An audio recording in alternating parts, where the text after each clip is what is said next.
The film is partitioned into 3 particular stories, all of which rotate around powerful lords. In the main story, we are taken to a realm named Long Lattice, where the ruler and sovereign joyfully dwell. They are extremely famous among the normal people on account of their compassionate and caring qualities.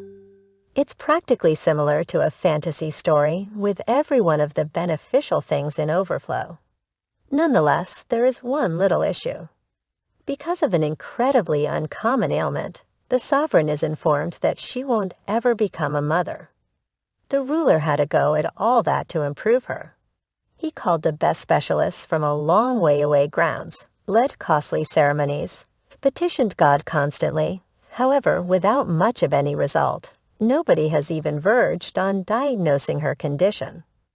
Along these lines, the sovereign begins diving into a condition of melancholy. She likewise turns out to be more forceful, continually getting into contentions and tossing things around like a 10-year-old. Yet, much to her dismay that her life is going to emphatically change. One evening, a strange man in a dark robe comes to the palace, guaranteeing that he can fix the sovereign. This leaves the imperial couple dazed, and the lord indignantly inquires as to whether he's kidding. The puzzling man answers that the sovereign can doubtlessly have a child, yet for that, the ruler needs to go through a difficult situation. He might try and need to persevere through a ton of torment. Following this, the man uncovers that he has been relieving individuals utilizing his tremendous information on nature. He makes sense of that nature ought to continuously be in balance. On the off chance that somebody wants a day-to-day existence, they should forfeit one. The ruler and sovereign are both captivated and shocked by his words. They can't completely accept that forfeiting a life is the best way to tackle their concern. However, because of their urgency, they concur. Go on, kill one of the peons. We don't have a clue about their names. With this, the abnormal man begins portraying the surprising system.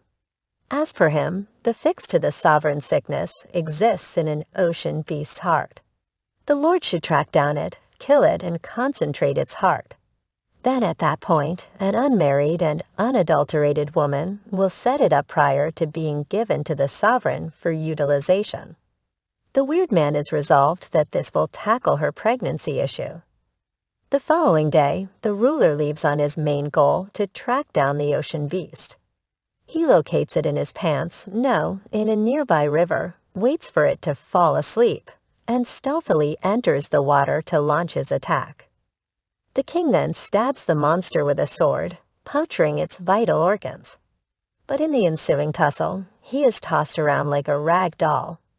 At the end of the encounter, the beast is slain, and the king is left with fatal injuries. Before he passes away, though, he manages to extract the heart from the monster. Following this, a dejected queen carries the heart and leaves, hopeful that the sacrifice will come to fruition. In the next scene, a pure and unmarried maid is discovered in the castle, and she is chosen to prepare the heart. But while cooking, she experiences weird sensations and unexpectedly becomes pregnant. When the queen ingests the prepared heart, she also becomes pregnant, bringing hope and joy to the kingdom. 9 months later, both the women give birth to their sons at the same time. It's almost as if they are twins. The queen names her son Elias, whereas the maid's son is Jonah. Fast forward 16 years, the boys have now become adults.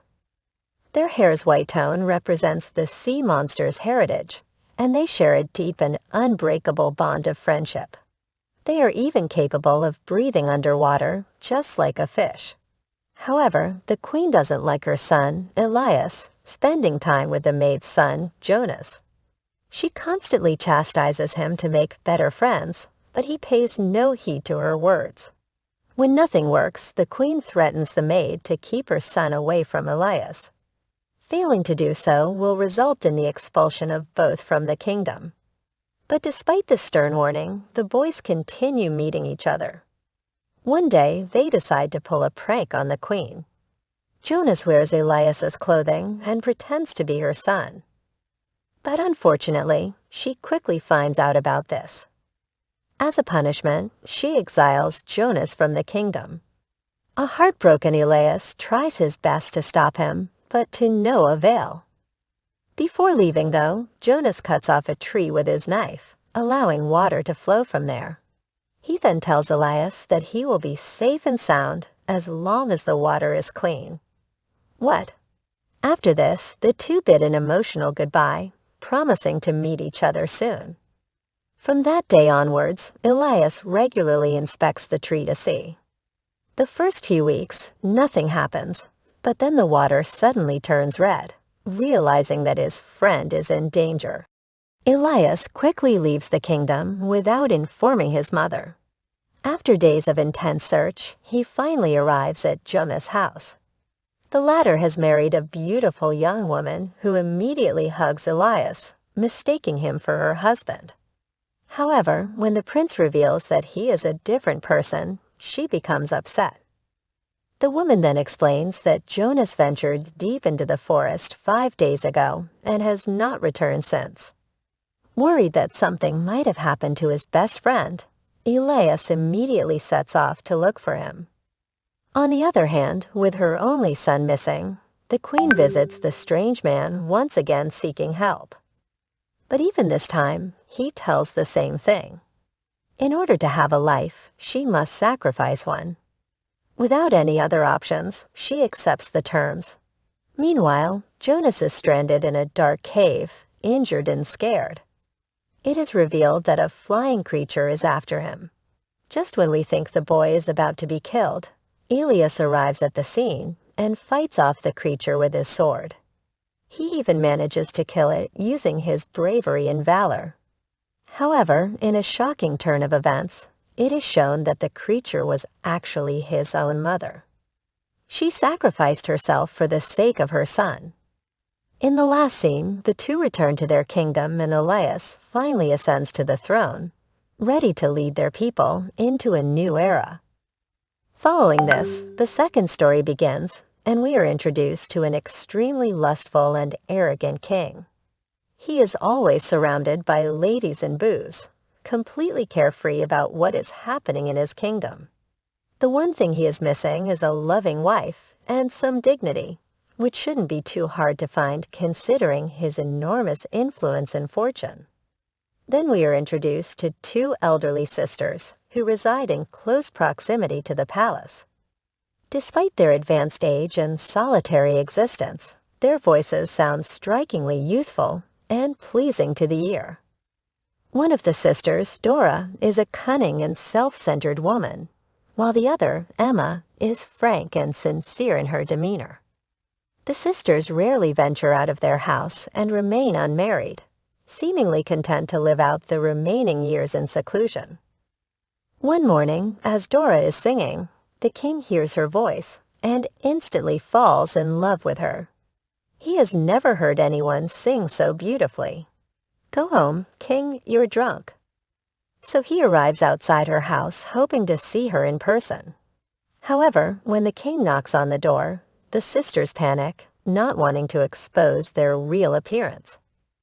They frantically think of an excuse, and Dora requests the king to come back in a week, saying she will be more comfortable then. Smitten by her voice, once again he delightfully agrees. As the day of the king's visit approaches, Dora and Emma work tirelessly to make their fingers look young and beautiful. Dora tries covering her fingers with herbs, but to no avail, they still look wrinkled and old. Emma, on the other hand, has put her finger in her mouth for many days, and it looks quite good and young. When the king arrives, Dora nervously presents Emma's finger as her own, hoping to deceive him. To her surprise, the king is completely smitten by the young and beautiful finger, and believes that he has found the love of his life. Oh, hizza, I just love fingers. However, the sisters are not out of danger yet. If the king discovers the truth, they will surely face dire consequences. So after much deliberation, Dora proposes a condition to the king. She will only sleep with him if it is in complete darkness. And the king agrees. "I'm blackout right now," says the king. In the next scene, Emma begins tightening Dora's body with glue, hoping to make her appear like a young girl once again. At midnight, a guard from the palace arrives in the darkness and takes Dora away. The king sleeps with her and has a great time, unaware of the deception.